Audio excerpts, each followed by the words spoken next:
Systems Wise podcast.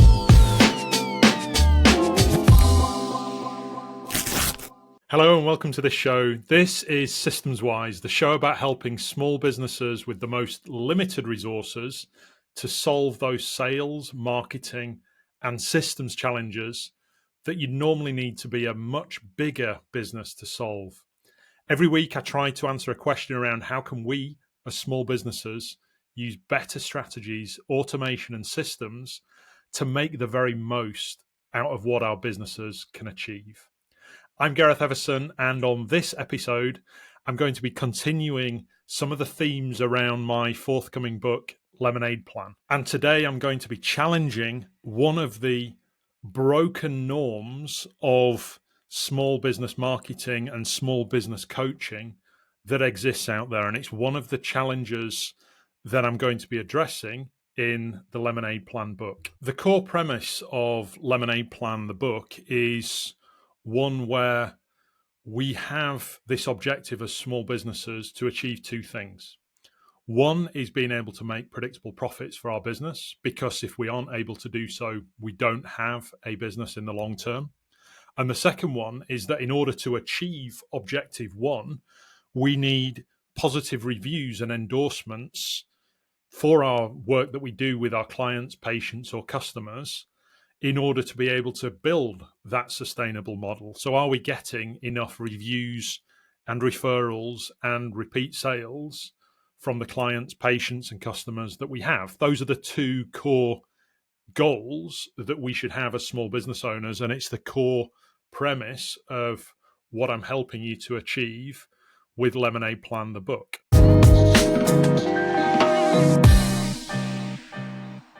But on today's episode, I want to get angry with what the whole small business marketing community and so-called gurus seem to espouse when it comes to how we grow our business.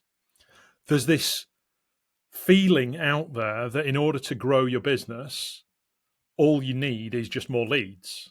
Everything else gets solved by having more leads coming into your business. And whilst I agree that without leads coming into your business in a predictable way, actually what I've found from working with now over 400 small businesses is that leads aren't their only problem.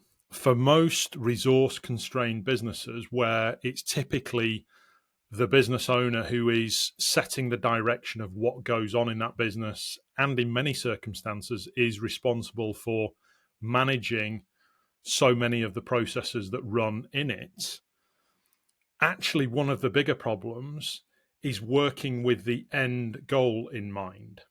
So what are you going to be delivering for those clients? What do you want that perfect review or that testimonial to say after you've done that work?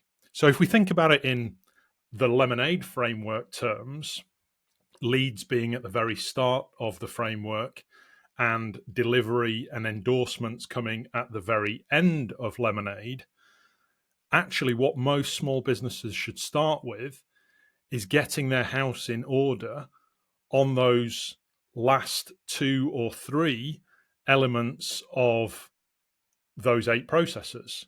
So are you really clear on what you want those amazing reviews to say?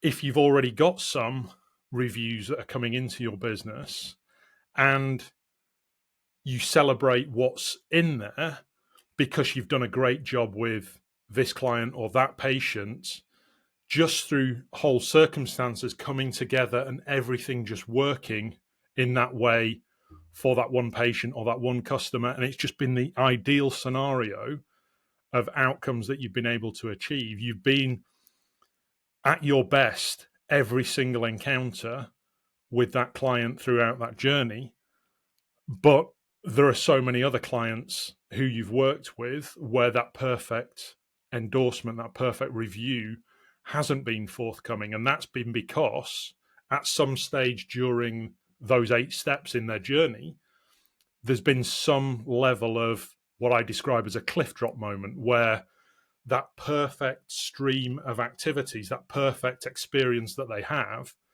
has in some way dropped off. So it might be, for example, some of the big cliff drop moments are when somebody becomes a client or a patient for the first time and they've paid you money, or at least committed to pay money with you, their experience drops off in that first experience that they have as a new client or a new patient.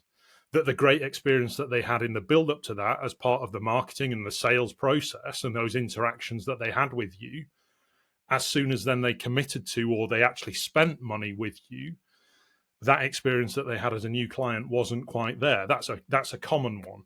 Another really common one is that when they've engaged with some of your marketing and perhaps downloaded something from you or engaged with some of your content, then subsequent engagement that they wanted to have with you was missing because your nurturing and your education process just wasn't there. Or they had a great sales meeting with you, and the offer that then should come out of that sales meeting, as their expectations are at the highest, whether it's a proposal or a simple offer page where they're asked to transact with you, it took you ages to be able to produce that, or the quality that came from it wasn't quite there. And yet they still worked with you anyway, but there was that kind of cliff drop in expectations.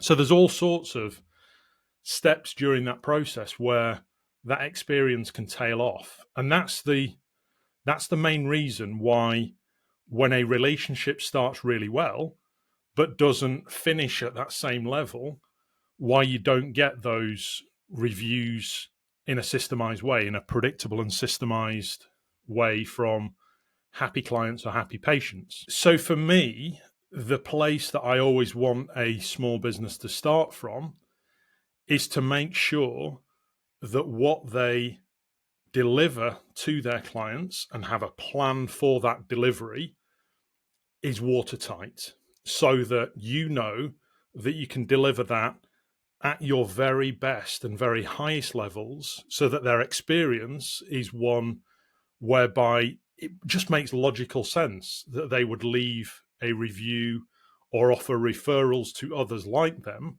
for you.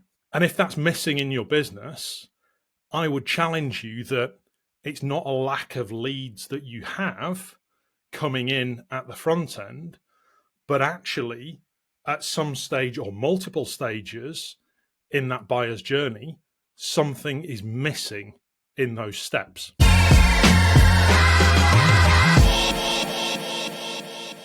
So the whole premise of Lemonade Plan and what you'll see when you read the book is not, as you might expect, the book working from the first L, lemonade, through to the E at the final end of it in that logical sequential order.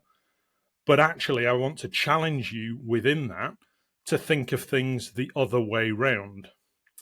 And actually, whilst lemonade is a great acrostic for the buyer's journey, actually really what it should be called is, and if I can get this right, EDOALEMN.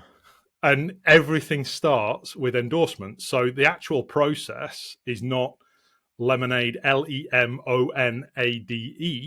through to leads through to endorsements.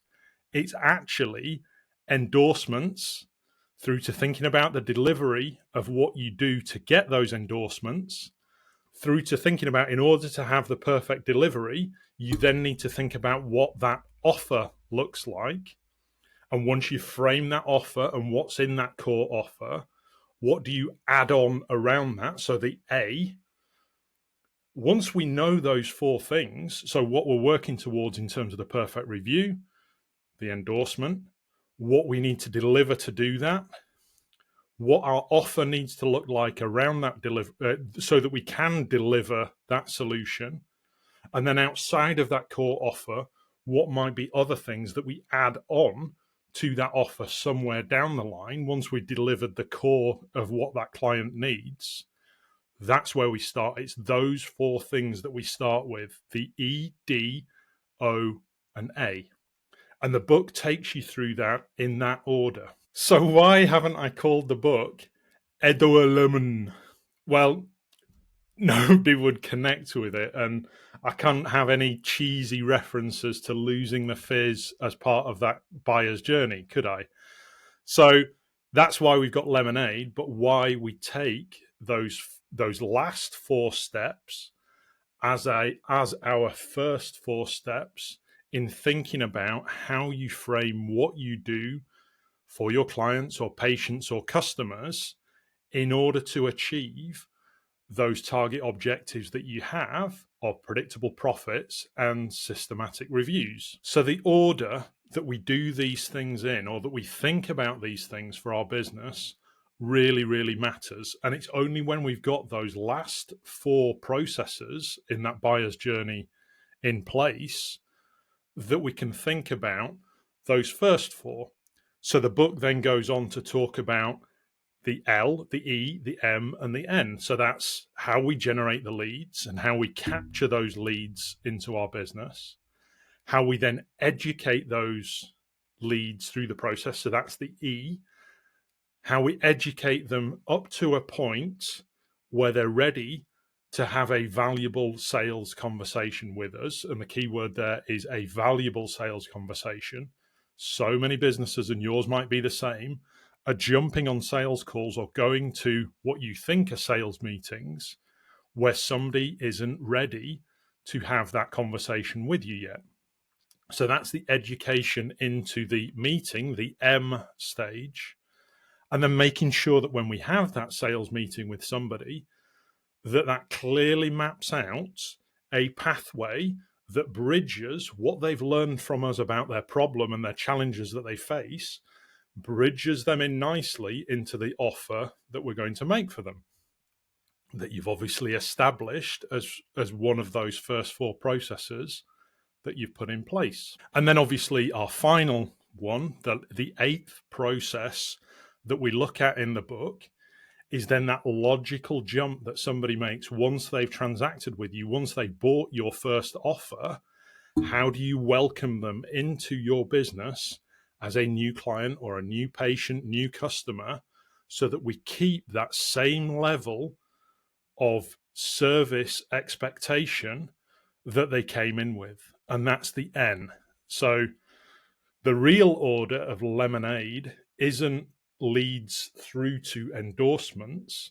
The real order of thinking about it in terms of how you systemize your business starts with your perfect review and what that would look like, whether you've got that already from a client where everything's just fallen into place, or you're thinking about it for the first time. What do you want that perfect review to say? That's where we start. And it's so important that we start with that and then work backwards towards determining what needs to go into what we deliver, and therefore what our offer is in order to achieve that objective. So that's what you'll see when you read the Lemonade Plan. So spoiler alert, it doesn't go from leads through to endorsements. It takes things the other way around, because fundamentally, this whole industry around small business marketing is broken because of all the focus on lead generation and just needing more leads into your business. Actually, most small businesses, what they need to do is get the structure of what they're going to deliver right in order that they can run that in a sustainable and a profitable way. It goes back way before thinking about how we generate leads into our business. But that doesn't sound sexy, does it? And that's why so many people are focused on lead generation in this whole market. So let's counter that. So if you're sitting or walking the dog and listening to this and thinking, yeah, actually, I've had my fingers burnt around spending a fortune on lead generation, or finding the wrong kind of leads that end up falling through the cracks or falling off the inevitable cliff by not having other processes right in my business or not targeting the right kind of people, then Lemonade Plan is definitely for you. So look out for more content from me around this podcast and what the book is going to cover. But look out for it when it comes out in the next month. In the next episode, I'm going to be diving deeper on this whole working backwards concept and starting from the point where we're working out what we want our endorsements to say, and therefore what we need to deliver for our clients. Thanks again for listening to this episode of the Systems Wise podcast. Remember that what we learned today only really has value if we have a plan to implement that tomorrow. You can head to getsystemswise.com/EP48 to get the episode notes from today's podcast. While you're there, there's other training and resources around the software and the systems that you can use to grow your business in this predictable way and this scalable way. And if you value the show, please help others to discover it too by leaving a review wherever you're listening to today's episode. Thanks for listening, and I will see you next time. The Systems Wise Podcast.